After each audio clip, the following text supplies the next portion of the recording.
If you've ever felt like life knocked the wind out of you, like you just can't bounce back the way you used to, you're not alone.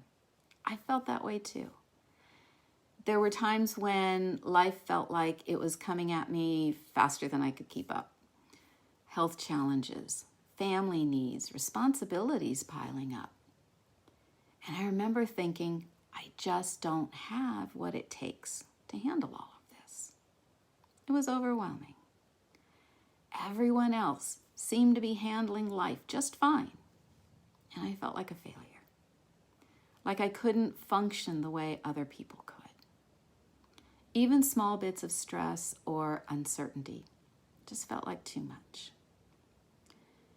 What I didn't realize then was that I'd been through some really tough life challenges, and my nervous system was simply exhausted, doing its best to protect me.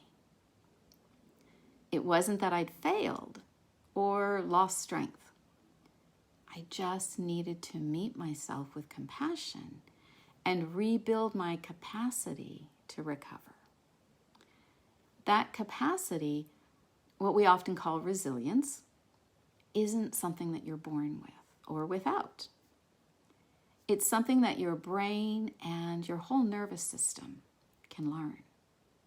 And that's really hopeful because it means that no matter how worn down you may feel, that strength and flexibility inside of you can grow again.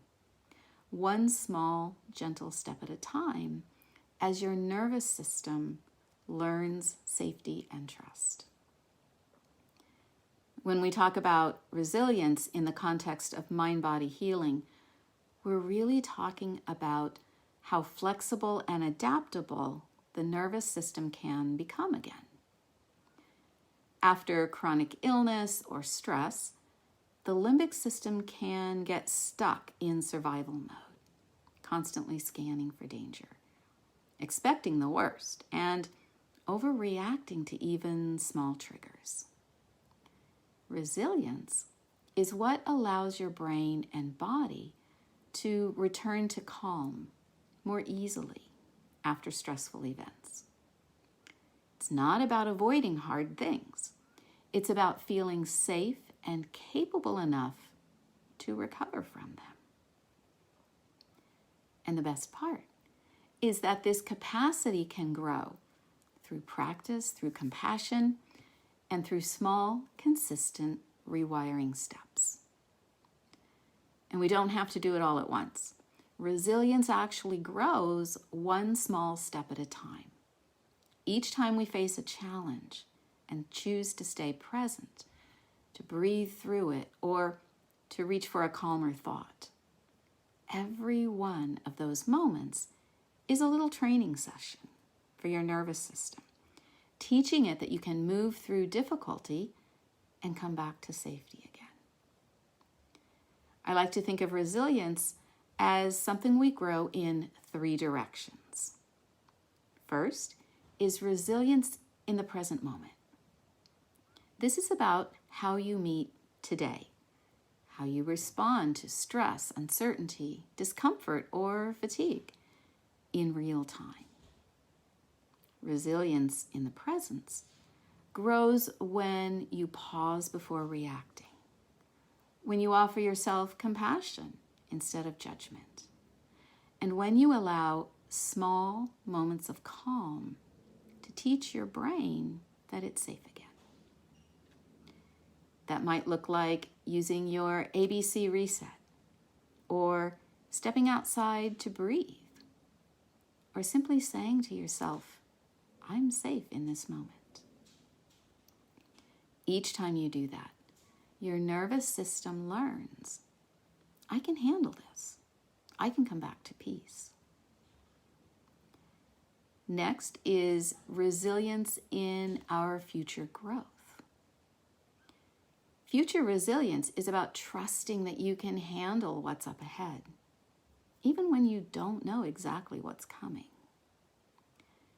When your limbic system has been on high alert for years, the future can feel like a threat. But as you practice calming the body and guiding your thoughts, you start to build a new inner narrative, one that says, I can learn, I can adapt, and I can grow. And it's so important to notice and celebrate every tiny bit of progress, even the things that might seem small, like staying calm for a few extra seconds, or finding yourself laughing and smiling more easily. Each time you pause to acknowledge growth, your brain takes notice. It says, I'm growing, and I'm learning to handle this now. That awareness then strengthens new pathways and helps resilience continue to grow naturally over time. And finally is resilience in healing the past. This is the kind of resilience that grows when we gently look back, when we are able to reframe old stories that told us we were powerless or stuck. Healing the past doesn't mean reliving it. It means meeting it now with compassion and with understanding. You might simply say, that was a hard time in my life, but I made it through. And now I'm here in a place where I can heal. Every time you do that, you bring your past into the safety of the present. You show your limbic system that you're no longer in danger and that you're leading from calm and strength now. So resilience isn't about pushing through or pretending that everything is fine. It's about creating safety inside your own mind and body so you can move through life with more grace, more courage, and more trust. Every breath, every pause, every moment that you choose compassion over criticism, that's you growing resilience. That's your brain rewiring for healing and peace. If you're ready to grow your resilience and create a neural retraining plan that uniquely fits you, I would love to talk. You can schedule a free 30-minute discovery session through the link below, and we can look at how to help your brain and your body work together again to support your healing. See you in the next video. Bye for now.